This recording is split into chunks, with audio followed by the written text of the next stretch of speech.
শিলার জিন্নাত পুরোপুরি একটা অন্য স্বাদের নাটক। বাসুদেবায়া কুটুম্বকম, এটা হচ্ছে মেইন থিম আমাদের শিলার জিন্নাত।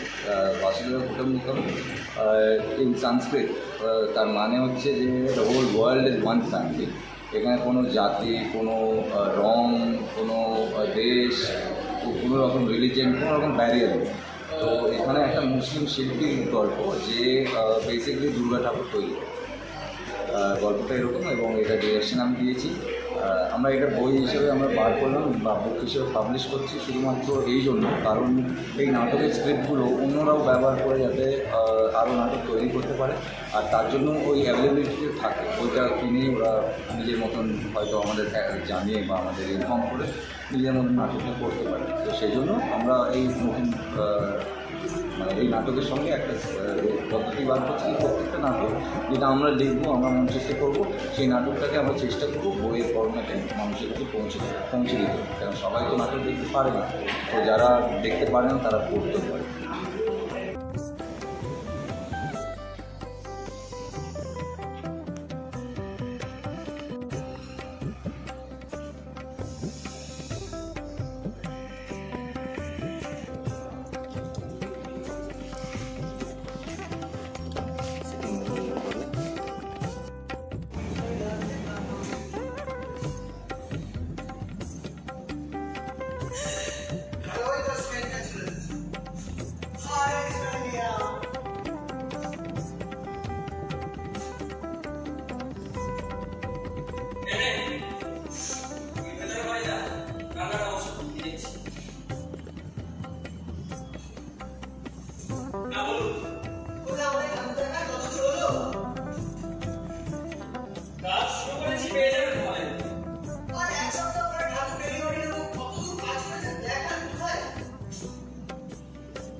শিল্পীর কোনো জাত হয় না। মন্দিরে পুজো দিতে যান, তখন ভাবেন নাকি যে মূর্তি করেছে তার জাত কি? এই তো হিন্দুত্ববাদী দলেরা এত বড় বড় মন্দির করছে, সেখানে তো মুসলমান কারিগরের বানানোর মূর্তি প্রতিষ্ঠা হচ্ছে। আর তাছাড়া আলিগড়, যোধপুর আর দেবঘর, আর আপনাদের গ্রামের ঠাকুর বেশ কয়েকবার করেছি, কখনো তো দিতে দেরি করি। পেয়ে যাবে মহালয়া দিনে ঠিক জাত।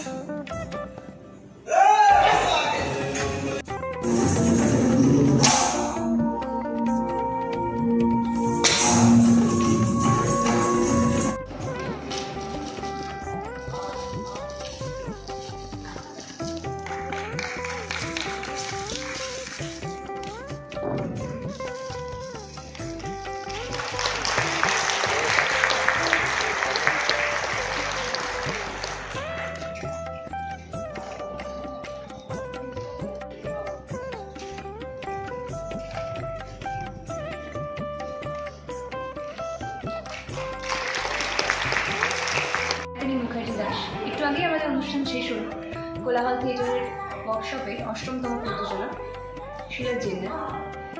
এই নাটকটিতে আমার চরিত্র হচ্ছে সুগন্ধা। সুগন্ধা সম্পর্কে আমি বেশি কিছু বলতে পারবো না, কিন্তু যেটুকু অভিজ্ঞতা সেটুকু বলতে পারি। নাইথান স্যারের কাছে আমার অভিনয় করা একদম হাতে খড়ি, কারণ আমি কোলাহল থিয়েটার ওয়ার্কশপ থেকে আমার থিয়েটার জীবনটা শুরু করেছি। নাচটা ছিল এতদিন পাশাপাশি, কিন্তু কখনো থিয়েটার করবো আমি ভাবিনি। তো এখান থেকেই হাতে খড়ি, এখান থেকেই পাবা। আর ওনাকে প্রত্যেক দিন প্রত্যেক মুহূর্ত যত দেখি, ছোটো ছোটো জিনিস থেকে শিখি যে আরও কী করে নিজেকে ডেভেলপ করা যাবে, একটা ডিসিপ্লিনের সাথে থেকে আরও নিজেকে কী করে বেড়ে তোলা যাবে, নিজেকে বাড়িয়ে নেওয়া যাবে। প্রত্যেক দিন শিখছি। ব্যাস এই অভিজ্ঞতাটাই করতে চাই, আরও ভালো কাজ করতে চাই, কোলাহল থিয়েটার ওয়ার্কশপের সাথে যুক্ত থাকতে চাই। নমস্কার। নমস্কার, আমি সর্বাণী ঘোষবাসী। আজ এই কিছুক্ষণ আগে রবীন্দ্র সদনের মঞ্চস্থ কোলাহলের অষ্টম প্রযোজনা শিলার জীবনে, যে নাটকে আমি আসমার চরিত্রে অভিনয় করেছি। কোলাহলের সঙ্গে আমি যুক্ত যখন থেকে কোলাহল শুরু হয়েছে তবে থেকে। এইবার এই যে নাটকটি, এটিতে আমার কাজ করার সুযোগ হলো আমাদের কোলাহলের সভাপতি শ্রী নাইজেল আকারার ডিরেকশনে। কোলাহলে আসার পর থেকে নাটক সম্পর্কে যা সবটুকু এখানেই শিখেছি, সেটা স্ক্রিপ্ট লেখা হোক, সেটা অভিনয় করা হোক, সবটুকু কোলাহলের হাত ধরে। এবং এই চরিত্রটা করতে একটা অদ্ভুত ভালো লাগা, একটা অদ্ভুত অন্যরকম অনুভূতি কাজ করে।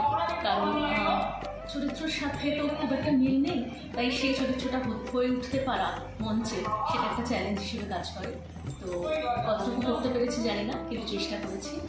পরেও যখন হবে আপনারা আসুন, দেখুন, আশা করি সকলে ভালো লাগবে।